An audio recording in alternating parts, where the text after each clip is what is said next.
Hello, this is Rob Seaman, and you're listening to Whole Earth Radio. Today is season 2, episode 12, and bring the 30th anniversary of DSHEA, the Dietary Supplement Health Education Act, which is the law that governs the sale of nutritional supplements in the United States. There are some changes coming towards us as what people are calling DSHEA 2.0. So to help address this for not just the natural products industry, but for consumers as well, because consumers need to know what legislative and regulatory changes may have on their ability to buy supplements, what supplements they can buy, how they're sold. So to address this, DSHEA 2.0, we have a very special guest today. I'm very honored to have Ashish Talati on the program. So Ashish, welcome.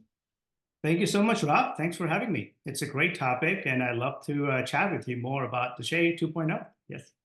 Yeah, thank you so much. I mean, I should say that Mr. Talati is one of the industry's foremost experts on FDA regulatory matters. He's gained an exceptional reputation for his successful results and being at the cutting edge of FDA and regulatory law for 20 years. Thank you. Yeah, thanks so much. This is something that we really need an expert like yourself in the discussion, because we start to hear a lot of speculation whenever there's some changes to regulations and the interpretation of laws that affect industry. And I think it's always best to defer to someone who is a legal expert rather than to just form our own opinions based on what we might think or what we might assume. So let's just start from the start here. And I will just say, for anyone who doesn't know, and I think anyone in the industry working with supplements certainly knows, 1994, DSHEA is passed. 2000, the final ruling really clarified and determined things like structure function, health claims, a lot of things like that. But now, as we see that, I mean, it's amazing to me that for really, almost 24 years, this has remained fairly static, I would say. Do you think that's fair to say, or? I mean, there have been changes, what I would call upgrades. There was adverse event reporting that was added. FESMA has certain foreign supply verification requirements. So there have been positives to strengthen DSHEA. One thing to mention is, Rob, there's nothing that has been passed yet. So this is all kind of speculation, or the industry trying to see what changes they may want, they may expect. There's a lot of back and forth, but it's all discussion yet. So there's nothing that has legislative impact in terms of a law that has been passed. Yeah, so the discussion, that I've heard, as a layperson, working in the industry, is that pre-market registration seems fairly imminent. It seems like that is something FDA is pushing for. Would you say that's fair? I would think that's fair, although we don't know the timeline in terms of, but if considering all other requirements, I would say that's the one that has a lot of interest. There are certainly groups that are against it, but for the most part, net, I think that would be one area, the mandatory product listing, that we may see some action, although we don't know the timeline for sure. So, I guess a question that comes up a lot is, we could approach this from many different angles, but, let's say pre-market registration were to become law, that companies need to register a product with FDA before they market it. That's essentially what that would mean, which is not currently the case. Currently, right, a company can roll out a new supplement and they don't really need to inform FDA officially. But there's this interesting situation, I think, with the GRAS status, and then versus new dietary ingredients. And could you maybe explain some of how that works for Sure. a company? Because one thing that has come up is that, I guess the standard is that if it was marketed as a supplement before the passage of DSHEA, so prior to 1994, it has a history, whatever ingredient, let's say vitamin C. Vitamin C has been sold for many years before 1994, easily established, right? We could prove that. But there is no FDA database of what those supplements sold before 1994. Is the onus on the manufacturer to prove to FDA that a supplement has a prior history? Well, it's on FDA, so that's one of the benefits, that FDA has to show that it's a new dietary ingredient, you know. But yeah, you're right. If it's not grandfathered, which is the October 15, 1994 date, then FDA would consider that as a new dietary ingredient, that requires notification to the FDA. But going back on the product listing, there were bills introduced and they didn't pass, but there was an interest to at least have some sort of a database. The argument was, is this a pre-approval?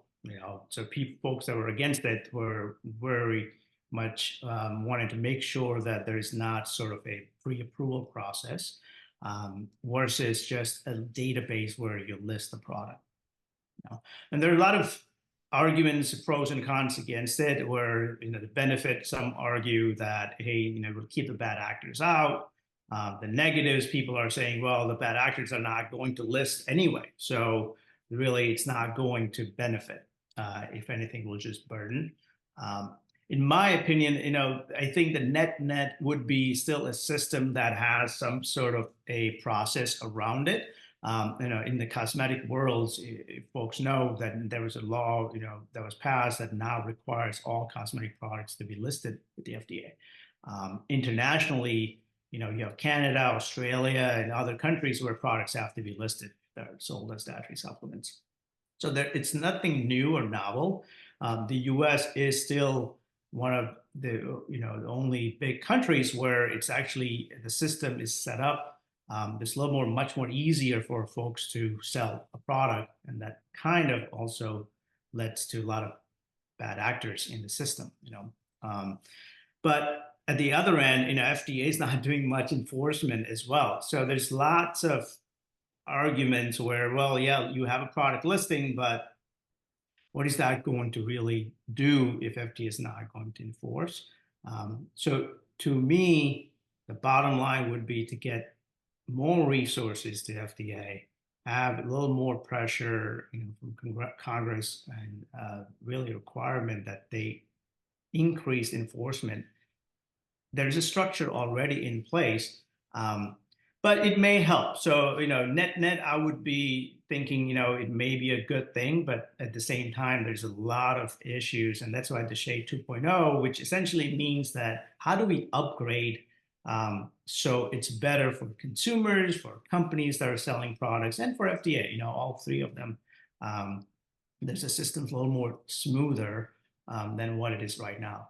And then going back to your GRAS and NDI, I've done a lot of GRAS projects in my career, and it is a system that does allow companies to, self-GRAS or notify FDA, have the ingredient, the food supply, and then they're exempt from the NDI notification. There are, arguments against it is that people just, because there's no FDA review, tend to self-GRAS anything. But there are standards around it. So I think the system works for the GRAS at least, but we do need more FDA enforcement for sure. And using that terminology, I should clarify if I didn't before, GRAS, for anyone just listening, stands for generally regarded as safe, and it refers to ingredients or products that would not require any kind of new dietary ingredient, because the self-affirmed GRAS is essentially the manufacturer documenting that it is generally regarded as safe. Is that? Generally recognized as safe, yeah. And it's the system, the standards are the same. The only change would be if you notify FDA or not. So the self-GRAS, they still have to follow the standards now.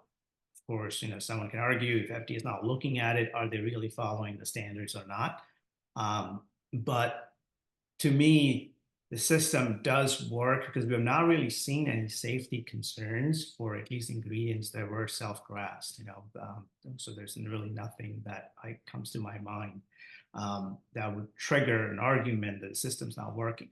There are other tools that FDA has for the enforcement side of the equation. But if I have to lay out three things that I think could be an upgrade or could benefit FDA, the industry, and consumers, besides, well, one of it would be the product listing, but the one area that I really think can help is third-party audits. That if FDA were to allow those, where they would consider them, allow FDA companies to be audited by third parties, and FDA would bless, some sort of a blessing, then that would really help on the manufacturing side of the equation, where if there is any issues and companies are putting in ingredients that are not legal, they're spiking and all of that, ideally you hope that more inspections through FDA, state, local, and probably third party can help. And the other part would be enforcement by the agency. There's something called claim notification to the FDA. Just an example, where right now companies have to notify FDA if they're making structure function claims.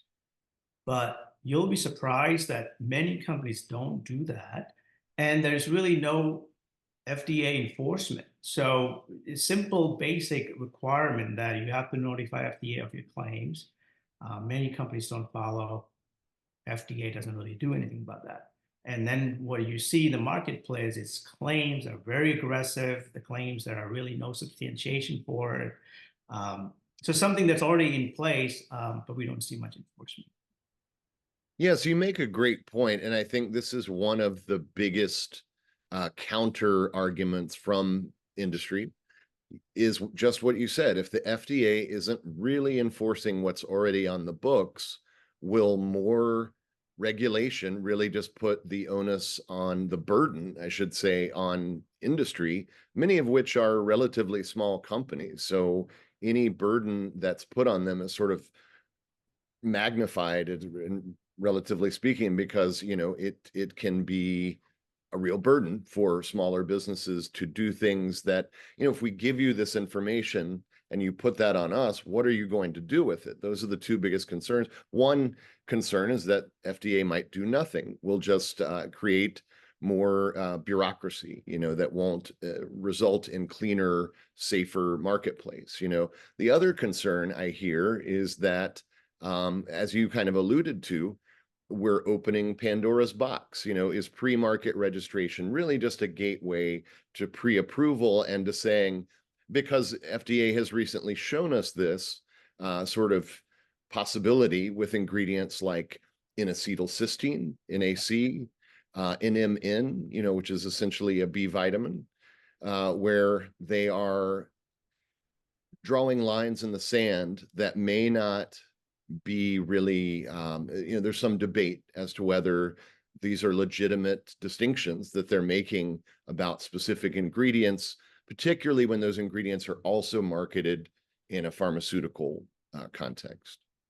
And that leads to my other point that I wanted to make is on this drug preclusion issue, which essentially is that if something has been studied as a drug and has a clinical study on it with an IND, then that ingredient cannot be sold as a dietary supplement ingredient, and that has led to a lot of those issues. And I think that could be something that could be fixed, or where we can say just because something is studied does not preclude that ingredient unless it's been approved by the FDA. Because what you see is a lot of the companies, pharmaceutical companies, filing an IND, and that product or ingredient is never launched, or it never gets FDA approval as a drug. It's just been studied, but just the fact that there was an IND now can stop a company from selling it as a dietary supplement. And I think a fix could be, if it's an approved drug, then yes, but if it's not an approved drug, then if it meets all other requirements, it should be perfectly fine to be sold as a dietary supplement.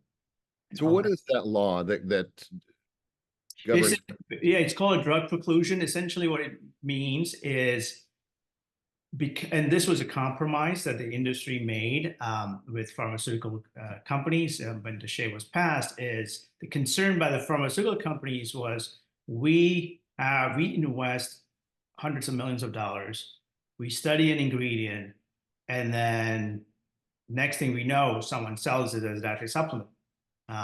So to have this sort of a compromise, there was a line drawn, which kind of hurts the industry a lot more now, which is if there is an IND, which is investigational new drug, that's basically letting FDA know that the company will study this material as a drug, and there's a clinical study that's being planned and executed. Once that's done, um, no one else can bring it in as a dietary supplement or as a food. So what that led is there were ingredients, you can think of ingredients that were studied by by pharmaceutical companies as a potential drug, but they were never marketed as a drug. They either the study failed, or they didn't seek FDA approval, or they didn't get it. But any of those ingredients are not able to be sold as a dietary supplement because they were studied as a drug. you know um, so that has created issues for the industry, because now if you look at FDA, they would say, one example is CBD. One of the reasons CBD could not be sold is the arguments that FDA made is because of this drug preclusion, that it was studied as a drug. In CBD's case, though, there was an approval at some point, but the date that the FDA is using is when the date they started doing clinical studies. And then FDA is saying, well, there's no marketing of CBD as a supplement before that date, and therefore you're not allowed to sell CBD as a supplement. So that is something that could be fixed, or at least cleared out, because there's a lot of issues that the industry has to deal with in terms of bringing new ingredients to market. One of the things that really affects is there's also no public database, because INDs are not made public. So companies that want to launch a new ingredient don't really know. I mean, there's ways you can search. You can search clinicaltrial.gov database, but it's not comprehensive. But companies can search, but there's no public database unless the company makes it public that they have an IND.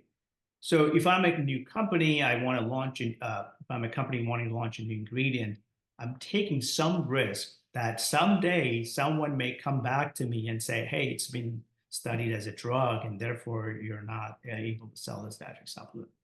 And that risk is there, and a lot of companies do end up taking that risk. So something that needs to be at least addressed. I think that would be one area as well. And I think about, again, what you said about FDA enforcing what's already on the books, and that being something, maybe a starting point.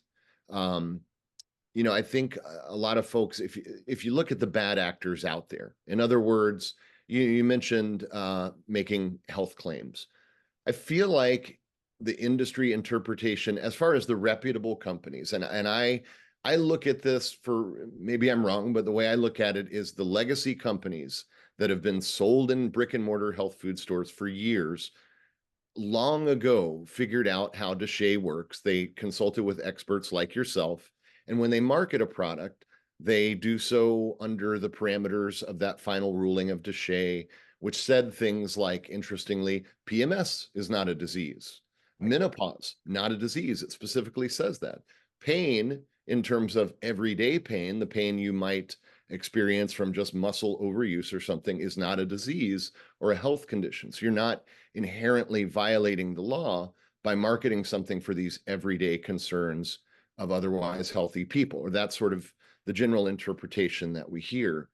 I think the bad actors that market supplements clearly in violation of DSHEA, that make claims about disease, sometimes, I'm sure you've seen egregious examples, sometimes boldly violating the law. Cancer, diabetes, I mean, you name it. Yeah. And FDA's response is often not very much, They they just go don't out. have the resources, Yeah. And So yeah. No, if they don't have the resources, they can't enforce the law that's already on the books. yeah, and I think that that's the argument that we see is how do you level the playing field, right?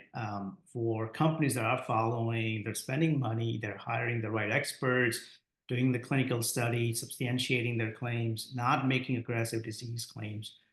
And then they have a competitor that just says anything about their product, uh, puts the product out, direct to consumer on their website, and there's really they're waiting. It's like speeding, but there is no one checking the speed limit.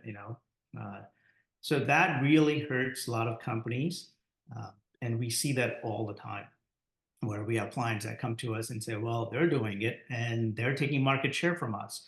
Um, so at minimum, I think having FDA resources, they need to hire more people, they need to get more budget. FDA, surprisingly, for such a big industry, does not have that many people looking at companies.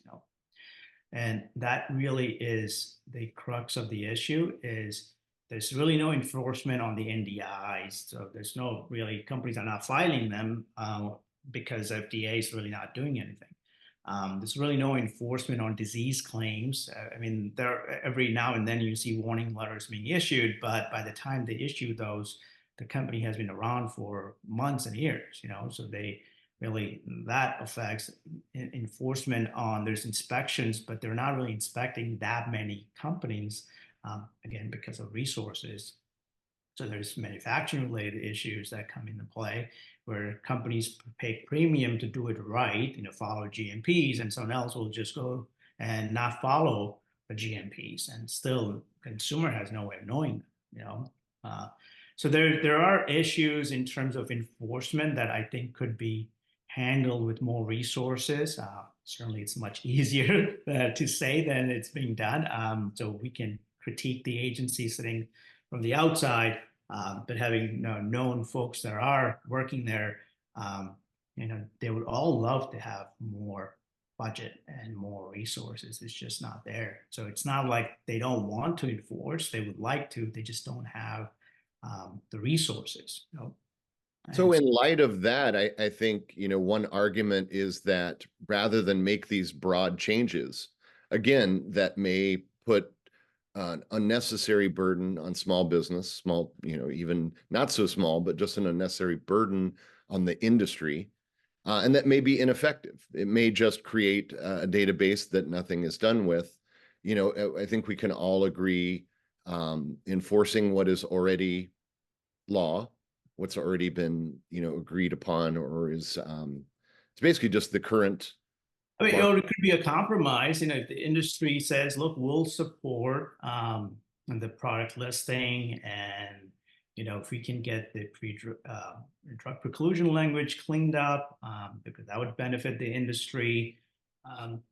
We get third-party audits approved or blessed by the FDA. So if there are a few things that could be done, then perhaps we'll agree to a product listing. Um, but like you said, the biggest thing would be getting more money to the agency so that they can hire more people, and certainly having a priority to enforce the bare minimum, claim notification that's required. That certainly is something companies need to do if FDA were to enforce that. So I guess my question would be, and obviously my perspective comes from thousands of independent health food stores across this country that have done their due diligence. They work hard. They don't sell these illegal products. They don't sell bad actors. They work closely with industry to make products that are safe and to make them available, and that have been doing the right thing and have been following the law. We shouldn't punish, these legacy businesses, these health food stores, these companies when they're doing the right thing. But to what extent do you feel like trade organizations really have voice, or are a good way for stores and manufacturers to influence some of this? I think if you look at our industry, I'm a part of a group, the Positively Natural Network. There's NPA, of course, and organizations like SIMPA, even MAHO, the Council on Responsible Nutrition. I could go on and on. There are many great trade organizations that are interested in giving our side of the table a voice in the process. And I guess just to ask generally, how effective do you feel that sort of advocacy has been? Well, I think, I mean, that's trade associations do play a crucial role because especially with small players, where they don't have budget or wherewithal to really, lobby their position. But at the same time, you have to look at who are the members of these associations. Sometimes it's the big companies and they have their arguments, and then there are small companies and small players, they have their requirements. Oftentimes, they don't have the same um, position. So that really creates, and that's probably what it is we see in the product listing side of it, where there are some that are saying it's great, we need to do it, and there are some that are saying no, we don't need to do it. Um, and primarily that's triggered where the position is of the members of those trade associations.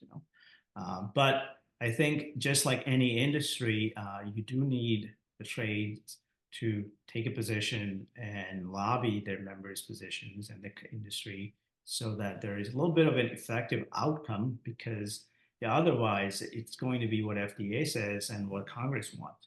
We want to be at the table. We want to be able to express our positions and make amendments. If a bill is introduced and there's no industry input, then certainly that's not going to be in any favor of the industry, right? So it's good to be at the table. I do think the trades play a role, and certainly I would encourage anyone that can join any of those trade associations, because they also want input from their members. Uh, so it's there, but the issue that we see over and over again that I've not seen anyone resolve is this really lack of enforcement, which I think can, if there were to be, more warning letters, more inspections, more notifications from FDA saying, look, you have not filed this claims notification that you need to be filing, or just contact from the agency sometimes without being a formal warning letter can help solve a lot of the issues. Now the bad actors are still going to ignore a lot of it, and that's where the agency is saying, they were saying that, look, we can only do so much, and that's where the self-regulation comes into play. What can the industry do? We don't really have a strong self-regulatory system in our industry, where some of the industries do a good job. And that could be something that could be discussed if the trade associations and others were to come to some sort of an agreement, like what kind of system can be put in place to self-police, and at the same time, teeth, none of the self-regulatory bodies, they don't have any, teeth to their enforcement side of it, then it's harder, right? People can still ignore that. So there's stuff that needs to be worked out. But there's a lot of opportunities. One of the issues that I see often is companies, this fly-by-night companies coming and selling on Amazon or anywhere else. And I have clients that say, look, we follow the rules, and somehow other companies don't have to, and they're selling a lot of product. Well, and yeah, thank you for bringing that up, because I've kind of laid my cards on the table in that I support brick and mortar and the legacy industry that has really brought us this far. The people that are still in the business that fought for DSHEA and have also fought for industry to be accountable, as you're saying, and are members of these trade organizations. We're doing the right thing from our point of view and shouldn't be punished because of bad actors. And when you draw a line in the sand and you look at e-commerce, it is so different. It is such a different landscape. And you mentioned Amazon. I'm glad, because Amazon is doing some sort of semi-regulatory things on their own. I can see that they're making efforts to police their the brands that sell on their platform and the way that perhaps they're complying with the laws as they see them. But it's interesting because when we go back to the dietary ingredient like NAC, just a great example, when FDA kind of jumped in and said, okay, you can't sell this, it's been investigated as a drug, it's still on the shelf in the health food stores, but it's nowhere on Amazon, which is great. It's a great opportunity for the health food stores to go, hey, we've still got NAC. We've got, many, many different kinds. They're all GMP and third party tested. And so Amazon says you can't sell NAC. So I guess the interpretation is that probably to the detriment of consumers, FDA says jump and Amazon says how high. And to be honest with you, it's not always uniform. Amazon has so many products that are totally not compliant with very black and white FDA requirements. The issue that you run into is, they decide on their own what they're going to allow and not allow, and they're not even consistent with that. So there's a lot of issues around that where someone else cannot. And I just the other day I had a client that was selling on Amazon, and Amazon was asking them a bunch of things that you want to do, show us this, and that, and then they're like, well, our competitor is selling, and they don't have any of that. So how did they get away? And then you contact Amazon, and then you just, that goes nowhere, right? So that is an issue. And then when FDA does flag something, Amazon will right away jump onto it and flag or not allow those companies, even though FDA's position may not be correct or accurate, just because they said something, right? And that really affects a lot of people in the industry. So it goes both ways. They're strict to a point where even though the position is not final, and at the same time, the bare minimum stuff, they like the claims. And if you look at products that are sold on Amazon, some of the claims are super aggressive, and you wonder how they get away with it. And then someone who wants to follow the rules almost has to have a website that or product that's fully compliant, and then if they want to compete on Amazon with their competitors, has to take on a little more risk because their products are not going to sell. Yeah, and I think, not to, just make this bash Amazon discussion, because they are, the largest e-commerce seller. They're not going anywhere. I think industry needs to work with them, and they ultimately should be part of the process of whatever discussion about how these things are presented. But there was a really largely publicized incident, or I should say, series of incidents where Amazon had folks selling counterfeit supplements, a number of really prominent, really reputable brands. The two that come to mind, Host Defense, Organic Mushrooms, and Now Foods. I know both of those companies had bootleg versions of their product. So someone had illegally copied their product packaging, made an ineffective product that didn't contain any of the ingredients on there. And I mean, I don't know, hundreds, thousands. I mean, we've got to assume thousands of these bottles were sold on Amazon. This is, a matter of public record. So it makes me think, maybe, and I know that that, in all fairness, they've made changes as a response to that. But again, if I shop in a reputable health food store, they've received the product directly from the company. It seems to me like there's more accountability there because there's arguably more of a chain of custody.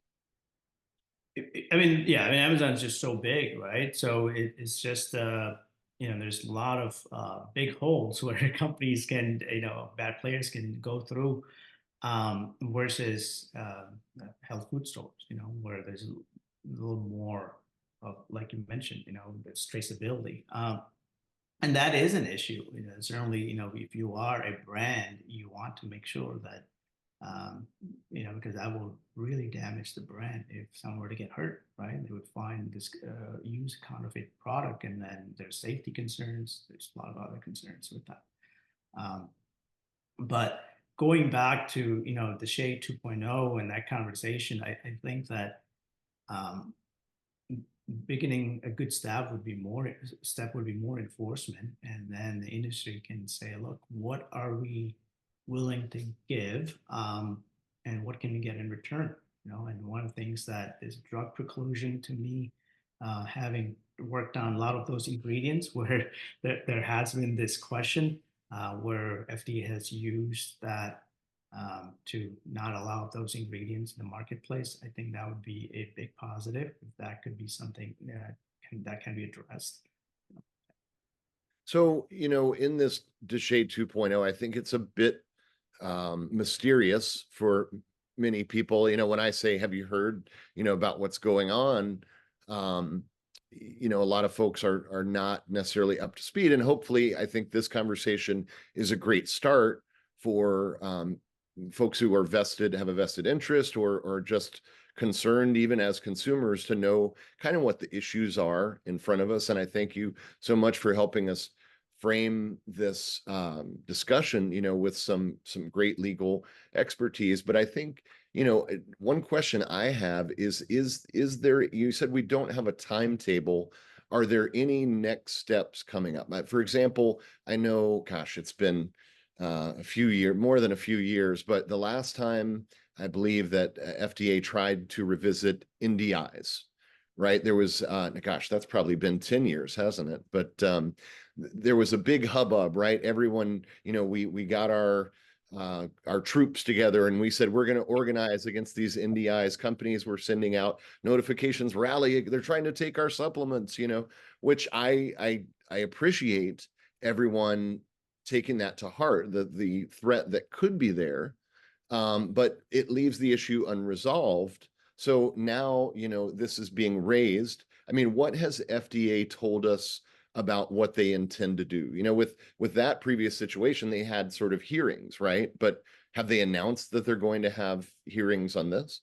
So, very good question, and I'm glad you brought that up, because FDA is in the process of issuing guidance documents. So what they decided to do is take their guidance. They only released one guidance in the past, and it covered everything. Instead of that, they're breaking it up into multiple parts and issuing guidance documents, final guidance documents. So that's where the next steps are. FDA is going to take it in a piecemeal basis and issue guidance documents on the different areas of the NDI requirements. And we expect that sometime this year, and they're going to keep rolling out as many as they need to finish that process.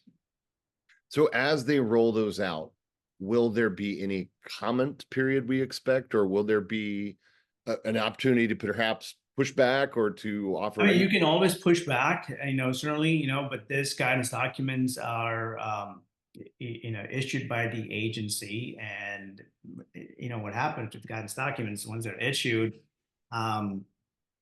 companies and big companies will follow, and to the extent they need to.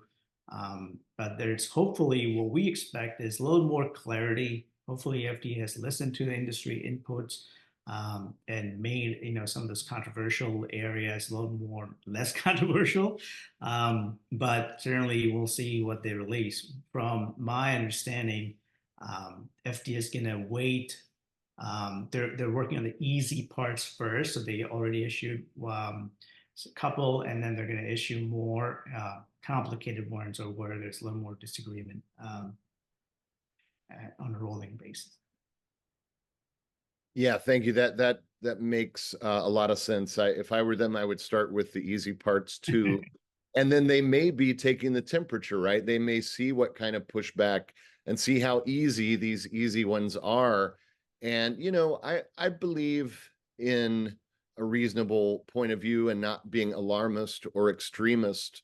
But I think in this country and in this legal environment, that you really have to be involved in the process, or you will wake up one day with rules that really don't benefit you or perhaps anyone else, that we have no real recourse. So I really thank you for, helping us kind of reality check what we might think, what we might assume.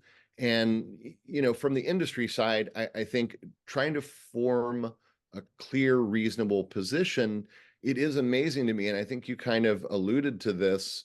There are some folks that perhaps they don't have the history, the context of how hard we had to fight to get DSHEA. I mean, DSHEA did not just Right. drop out of the sky. People put a lot of money into fighting for this, to have this fairly reasonable law, and it's not perfect, but it was the process of a lot of fighting, a lot of compromise. And I see newer companies perhaps that have just benefited from 30 years of DSHEA, and they maybe take it for granted. They don't necessarily realize what we have, and they're kind of rushing to roll over, if you will, for FDA. And do you have any thoughts on that mentality, and how people are maybe a little over anxious to give FDA more ability to potentially overreach?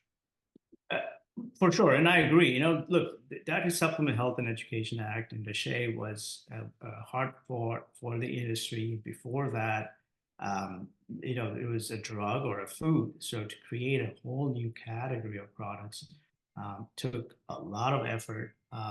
And the industry that we have right now, that's thriving because of that. And the law, I agree with you that it is reasonable, it works. The areas that it doesn't work has to do with enforcement of the existing law, right? The FDA has the tools, and to the extent that we want to give them more tools, that's fine. But what is the industry getting in return, right? And some of the ambiguity that's really hurting us is on the drug preclusion side of the equation, where the FDA is just saying you can't sell this dietary ingredient because it was studied as a drug, right? So that's something that if we can get some clarity, but otherwise, yeah, the existing law, it's something that the industry worked very hard, and I've met so many of those initial architects of that law, and I've talked to them, and it's amazing how they were able to get it done, back in the day. Um, so it's not perfect, like you said, but I think it does work. But it can work better if the FDA were to use the tools that they have. And to the extent that the industry needs to participate in any changes to it, we have to be at the table and talking about that, getting input from all the stakeholders, big companies, small companies, all of them, to really make sure that any changes that may come can, on a net benefit everyone, consumers, the industry, and make FDA's life easier too, because we have to work together. Fantastic. What a great discussion. And I think we probably end it right there. That is just such a perfect synopsis, I think, of what the facts seem to be. And Perfect. I Thank you just so thank you much. so much for being on. Would love to have you back in the Love, future as these things unfold. absolutely, would love to. Thank you for your time, and yeah, hopefully our audience, certainly gets a little bit of a what's going on in the industry right now, and we'll stay in touch. Thanks so much. Have a Thank you. great day.